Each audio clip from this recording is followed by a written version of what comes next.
send y'all spec. And hits that me, that's facts. I'm still coming for a play. When I hear something, then shut up, shut up, shut up, shut up, shut up, shut up, shut up.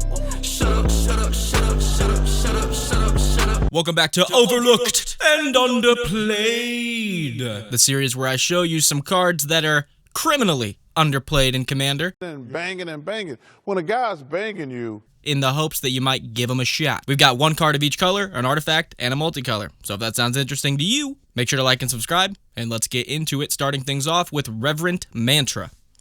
Or Mantra. Reverent Mantra is 3 and a white for an instant. You may remove a white card in your hand from the game instead of paying its mana cost. All creatures gain protection from the color of your choice until end of turn. This one slaps! An obvious good piece of protection that can potentially come out for free, but what's not to be forgotten is that this thing affects everyone's creatures, so you could potentially use this thing as a political chip or as a wide protection from board wipes like Blasphemous Act. This is also great for getting in some really solid attacks on some of the 1 or 2 color decks at the table. Name one of their colors, bash face. Or if you're really not in a good spot to swing, use this on one of your opponents that are in a good spot to swing. Maybe someone else can get a good swing in on one of your opponents. As with all cards that you can potentially cast for free, tapping out with this in hand is really strong because opponents will play haphazardly thinking you'll have no responses to anything they could do. No real specific interactions or commanders with this one, outside of stuff like 8.5 tails maybe. Switch a creature's color to help with the protection, I guess. Definitely one to try out. Our blue card for the list is Rimewind Cryomancer, which is 3 and a blue for a 2/3. You can pay 1 and tap it.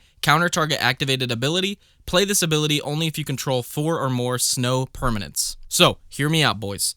Basic snow lands can be used to cast normal spells as well as snow spells, right? So if you just replace all your basic lands with snow basics and then slot this card in, this card can be turned on very easily, and then boom, you've got an activated ability counterspell engine. Pair this with the right list that has plenty of untap engines like 1,000-Year Elixir, and you've got a really controlling creature on your hands that can stop those activated ability-focused commanders like Kenrith from doing their thing. Plus, it can just stop some of the most powerful cards in the game. Staff of Domination? No, sorry. Isochron Scepter? No. You're trying to equip that Skull Clamp? No. I think this card could be really strong. Speaking of could be really strong, let's move on to our black card, which is Insidious Dreams. For 3 and a black, we get an instant. As an additional cost to play this spell, discard X cards, search your library for X cards, and then put them on the top of your library in any order. This one was recommended a few weeks back by a member of the community. I swore it was on Patreon, but I guess it wasn't because I couldn't find it. If the person who suggested this wants to drop a comment, that'd be great. Also, if you'd like to have a direct hand in suggesting weekly obscure cards, make sure to become a patron. It starts at $1, and you can send me some of your favorite obscure cards to put on these lists. This one's actually pretty nice at instant speed, as you can play it at the end of someone's turn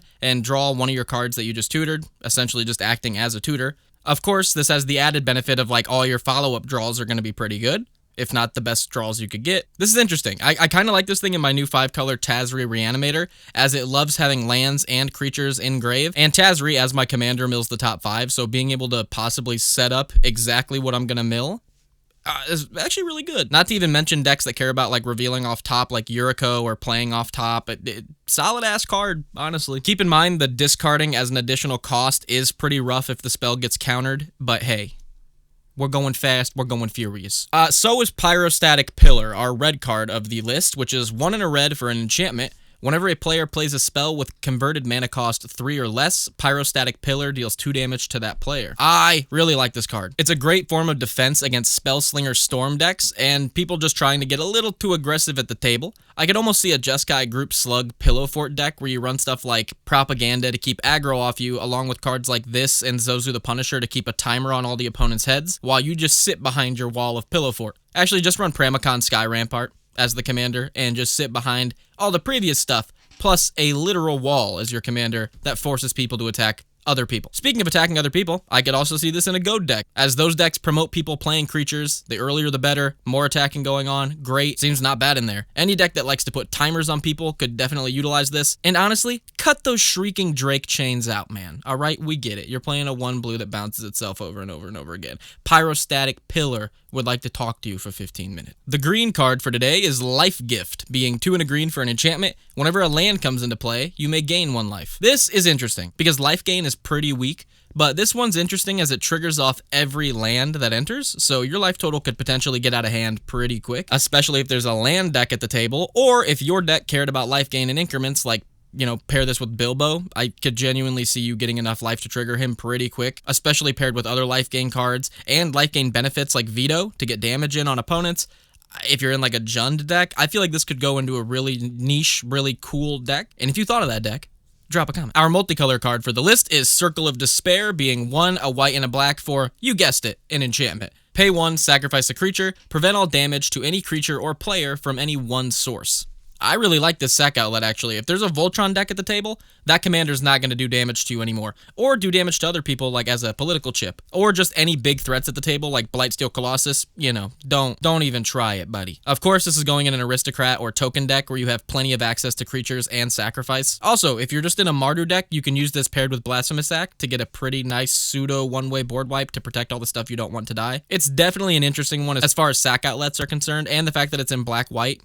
It's probably going to go in all the decks that it could be used in, so definitely one to give a chance. And finally, our colorless card of the list is Crumbling Sanctuary, being 5 colorless for an artifact. For each 1 damage that would be dealt to a player, that player removes the top card of his or her library from the game instead. I dig this effect, man. No pun intended. The fact that this is global is kind of nuts. Like, if you're in a mill deck, everyone's damage just turns into mill, and you're a mill deck, so you really don't plan on doing damage anyway. This is going to turn the game on to like 12 out of 10 speed. Every smack from a Corvold, every ping from a Goblin Bombardment, every trigger of a Sanguinary Priest all turns into mill. Which could be an easy win condition in a mill list, with plenty of counter magic to help your stuff stick, help protect Crumbling Sanctuary, maybe throw in some of those pillow fort effects like Ghostly Prison or Propaganda we talked about before. I don't know exactly what the power level of this thing is, but it is a really interesting card that I wanted to share with you guys, so here you go.